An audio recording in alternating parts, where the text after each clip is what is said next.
that this copyrighted telecast is presented by authority of the Milwaukee Brewers and may not be reproduced or retransmitted in any form, and the accounts and descriptions of this game may not be disseminated without express written consent of the Milwaukee Brewers.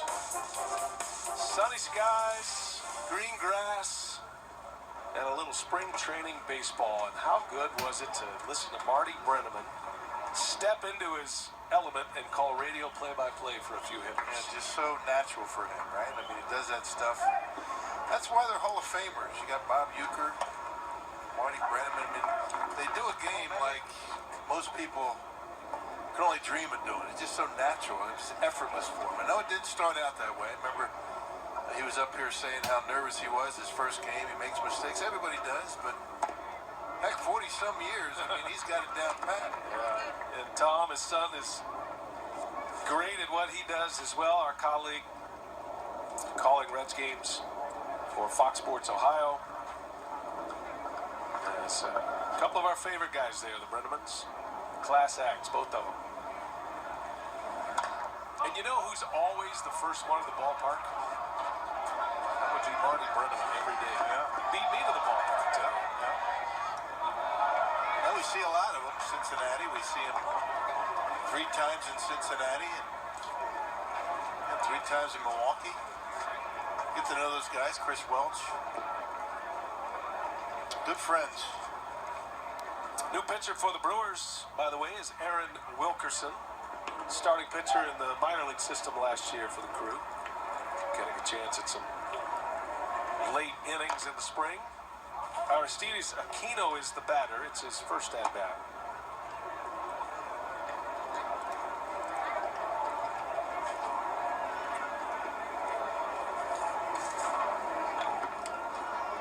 I beg your pardon. This is Arismendi Alcantara at the plate.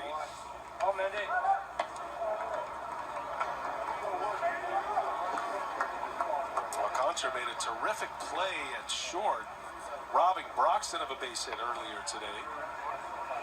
The former Cub. Aquino is on deck, by the way. Yeah, Wilkerson came over from the Red Sox in that Aaron Hill deal.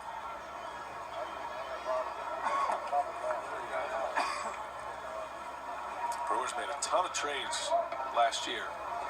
Last season and a half. All starting with that Carlos Gomez deal 2 years ago. There's a swing and a miss. Good breaking ball from Wilkerson. A strikeout to start the 8th inning. No, that's a nasty breaking pitch right there. I'm not sure if that's something somewhere between a curveball and a slider. Goes straight down. We saw Barnes throw one like that early in the game.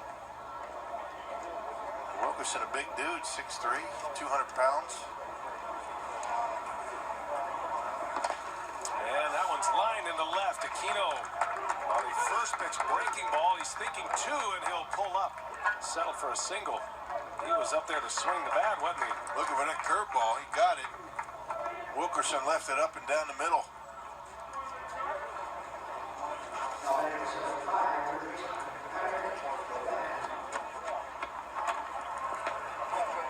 All right, so Aquino is aboard.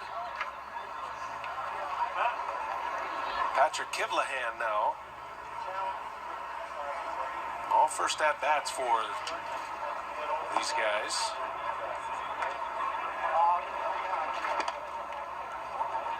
It is a challenge when you have these substitutions, guys from the minor leagues you're not so familiar with. But I'll tell you, Rock, the game is a lot more interesting in the last few innings. It's a different kind of pace. It's a different sense of urgency that you'd see, instead of the guys who are on big league rosters working into form, maybe trying some different things, these guys are in full battle mode right now. Yeah, no kidding. And it's actually a very entertaining game. And most of the games, especially in the first couple of weeks of spring training, are decided in the last few innings. So the joke around baseball would be, well, our minor leaguers got your minor leaguers today. The other way around. And that's why you don't really concern yourself too much with record. Of course, you always like to win. But it doesn't have a very big effect on or it doesn't really give you a sense of how your team's playing your major leaguers. 2-2 game. It's been that way since the Reds tied it in the fourth. And Kivlahan hits a shot past Ursig. And a base hit into left field. Back-to-back singles by the Reds. Kino and Kivlahan, and now 2 on with 1 away. Gave up a base hit on a curveball. That was a high fastball. Kivlahan able to top-hand it into left field. He hit that one hard. Nice easy swing, fastball up. He pulls the hands in and barrels it up.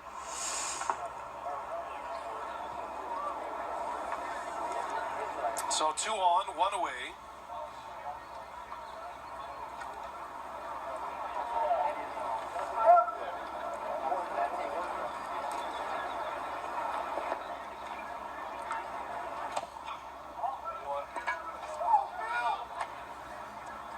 Irvin at the plate for Cincinnati.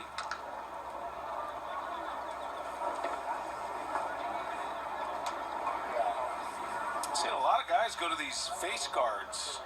I noticed Keon Broxton broke out the jaw protector on the helmet today. Jonathan Villar did that last year. He didn't wear that or had that apparatus added to his helmet because of an injury. He did it for prevention. Yeah, just felt as though they were starting to pitch him in and wanted to have that security that even if they got that one away, let one get away a little bit, he wouldn't get hit in the face. Big swing by Irvin. Boy, that's a powerful hack. And Villar didn't want to wait until he got hit to wear that.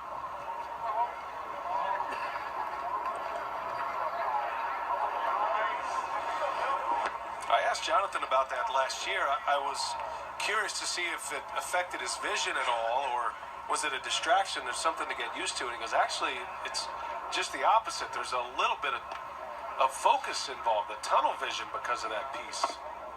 So it's almost like, you know, if you hold your hands up to your eyes like you were holding binoculars, and you kind of eliminate some of the periphery and zero in on the pitcher. Right, yeah.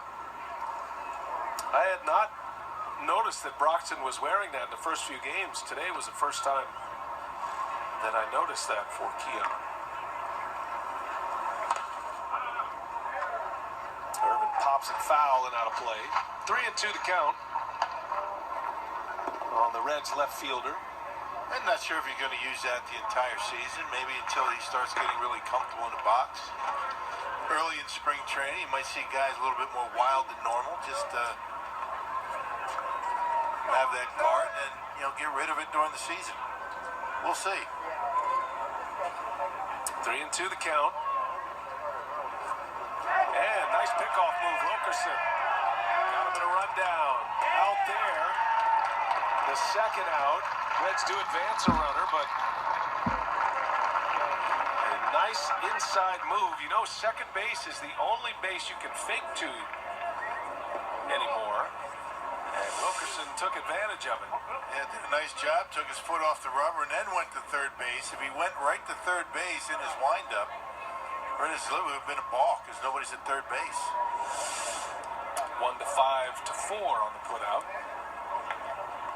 So 2 outs, runner at second now, Kivlahan. And a 3-2 count on the hitter, Irvin.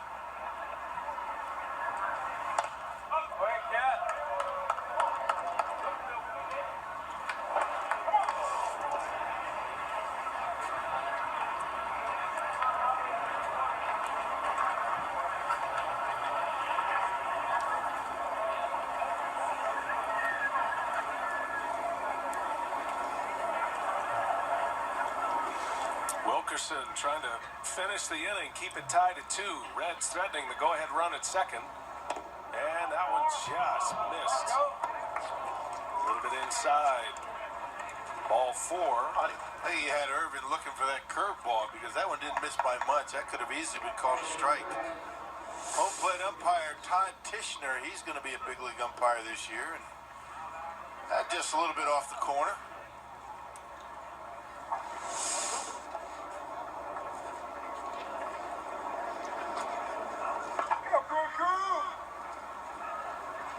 So 2 outs, 2 on. Joe Hudson at the plate.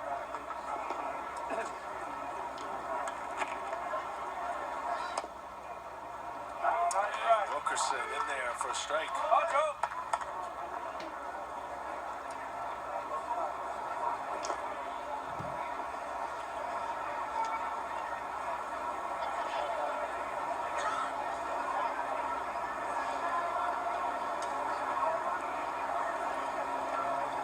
Hudson hitting in the DH spot, in the air, center field. Cordell makes the play, getting over. So Wilkerson, a big pickoff move to get the second out. Puts up a 0 in the 8th. We're tied at 2. Brewers are coming up.